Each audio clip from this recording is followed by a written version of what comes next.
জয়পুরহাট শহরের সামান্য বৃষ্টিতেই তৈরি হচ্ছে জলাবদ্ধতা। দীর্ঘদিনেও এই সমস্যার সমাধান না হওয়ায় ক্ষুব্ধ এলাকাবাসী। তারা বলছেন, অপরিকল্পিত ড্রেনেজ ব্যবস্থার কারণে প্রতি বছর দুর্ভোগে পড়তে হচ্ছে নগরবাসীকে।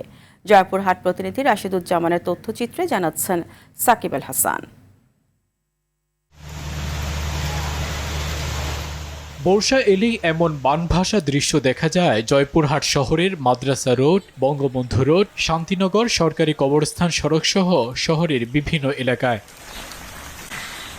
কোথাও হাঁটু সমান, কোথাও গোড়ালি পর্যন্ত পানি জমছে।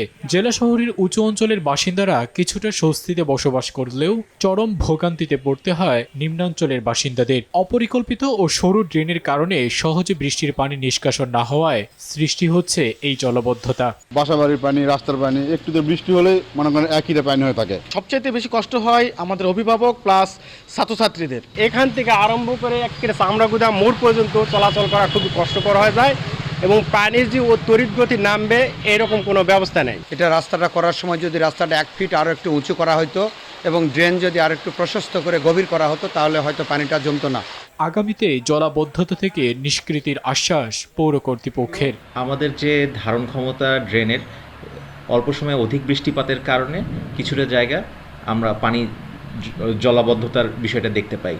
তা আমরা আশা করছি যে আজকে দুপুর নাগাদের মধ্যে আমাদের এই বিভিন্ন স্থানে যে জলাবদ্ধতা সেটা আর থাকবে না এবং আমাদের পৌরসভার টিম এ বিষয়ে কাজ করছে। নগরবাসীর দুর্ভোগ লাঘবে দ্রুত কার্যকরী পদক্ষেপ নেবে পৌর কর্তৃপক্ষ, এমনটাই প্রত্যাশা জয়পুরহাটবাসীর। সাকিব আল হাসান, RTV।